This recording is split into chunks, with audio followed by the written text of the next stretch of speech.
শরীরের দিকে আসে, নিজের কাছের দিকে আসে। আল্লাহ তাআলা বলে আমার নবী আমার পয়গম্বর আমার অতি নিকটে এসেছিল, এত নিকটে আওয়াজ না ওই ধনুকের চাইতে আরো নিকটে। সুবহানাল্লাহ, আরো নিকটে। বাবা হোসাইনে এই ধনুকের মতো এই নিকটে আওয়াজ না আরো নিকটে মুহাম্মদ রাসূলুল্লাহ আমার নিকটে এসেছিল। তাফসীর কারকরা এখানে অনেক তাফসীর বলতেছে যে এই কথা জিবরাইল মুহাম্মদ সাল্লাল্লাহু আলাইহি ওয়াসাল্লামের সাথে হয়েছে, যে জিবরাইলের কাছাকাছি মুহাম্মদ রাসূলুল্লাহ কাছাকাছি হয়েছে। আবার অনেক তাফসীর আছে না আল্লাহ তাআলার কাছাকাছি। সুবহানাল্লাহ, এই ক্ষমতা মুহাম্মদ রাসূলুল্লাহকে আল্লাহ দিছেনই। সর্বশ্রেষ্ঠ নবী, যে নবী সুপারিশ না করলে কেউ জান্নাতে যেতে পারবে কোন যেতে পারবে না। যে নবী হাউজে কাউসারের পানি পান না করাইলে কেউ হাউজে কাউসারের পানি পাবে। আল্লাহ তাআলা বলছে এই পানি আমার দায়িত্বে আমি রাখি নাই, এই পানির দায়িত্ব আমি মুহাম্মদ রাসূলুল্লাহকে দিয়েছি। সুবহানাল্লাহ, ইন্না আ'তাইনাকাল কাউসার, এ রাসূল আমি কি তোমাকে কাউসার দান করেছি, আমার দায়িত্ব নয়, আমি তোমার দায়িত্ব অর্পণ তোমাকে দান করে দিয়েছি। সুবহানাল্লাহ,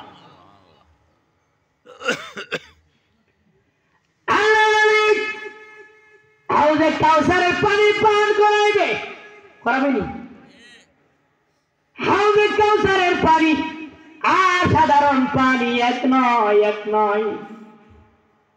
দিলে নেই বলেন কেউ যদি হাউজে কাউসারের পানি পান করে আমি নবী কথা দিলাম সে জান্নাতে যাবে, আর শরীরের একটা লোহমও জাহান্নামের আগুনে পড়তে পারবে না, পারবে না, পারবে না। সুবহানাল্লাহ, নবী আমার বলেন আবু বকরকে বলেন আবু বকর রে, এ আবু বকর কাল কিয়ামতের ময়দানে এই সর্বপ্রথম আমি নবী হাসরের ময়দানে উঠবো, আমি নবী কাউসারের পানি সর্বপ্রথম আমার উম্মতদেরকে আমি পান করাইব। কোন নবী আগে হাউজে কাউসারের পানি পাবে না, কোন নবীর উম্মত পাবে না। সর্বপ্রথম আমি নবী আমার উম্মতের হাউজে কাউসারের পানি পাবে। আমি নবী হাউজের কাউসারের পানি আমি ডান হাত দিয়ে পেলাইব। এই পানি দরকার আছে না? নবী আমার মসজিদে নবী মদিনাতুল মুনাওয়ারা দিনে নবী বসে আছে, এমন সময় আব্দুল্লাহ ইবনে আব্বাস নবীর সাহাবী নবীর চাচা আব্দুল্লাহ ইবনে আব্বাস নবীর সামনে আইলে ওই সময় ছিল চাঁদনি রাত। দিনে নবী আব্দুল্লাহ ইবনে আব্বাসকে ডাক দেন, আব্দুল্লাহ ইবনে আব্বাস চলো তো আমরা একটু চাঁদনি রাতে হাঁটাহাঁটি করি। আব্দুল্লাহ ইবনে আব্বাস দিনে নবীকে লইয়া, দিনে নবী আব্দুল্লাহ ইবনে আব্বাসকে লইয়া মসজিদে নববী থেকে বাইর হইয়া চাঁদনি রাতে মরুভূমির ময়দানে হাঁটতেছে। এমন সময় দিনে নবী ডাক দিয়ে বলে আব্দুল্লাহ ইবনে আব্বাস উনজুর ইলা সামা, আকাশের দিকে তাকা রে আব্দুল্লাহ ইবনে আব্বাস। আব্দুল্লাহ ইবনে আব্বাস আকাশের দিকে তাকাইলে দিনে নবী বলে হে আব্দুল্লাহ ইবনে আব্বাস আকাশে কি দেখো? আব্দুল্লাহ ইবনে আব্বাস বলে হে রাসূলুল্লাহ, হে হাবিবাল্লাহ, হুজুর আকাশে তো আমি তারকা দেখি, তারকা। আকাশে কি দেখা যায়? তারকা।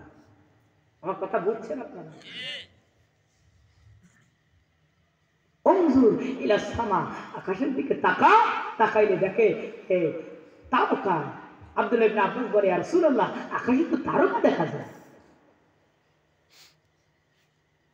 নবী আমার বললেন তুমি আকাশের তারকাগুলো গুনো তো। আব্দুল্লাহ ইবনে আব্বাস রাদিয়াল্লাহু তাআলা আনহু আকাশের তারকাগুলো গুনতেছে, একটা, দুইটা, তিনটা, চারটা, পাঁচটা, ছয়টা, সাতটা, আটটা, নয়টা, 10টা এভাবে কিছুক্ষণ গণনা করার পরে আব্দুল্লাহ ইবনে আব্বাস বলে ইয়া রাসূলুল্লাহ ইয়া হাবিবাল্লাহ কসম আল্লাহ আসমানের তারকা গণনা করে শেষ করা যাবে না।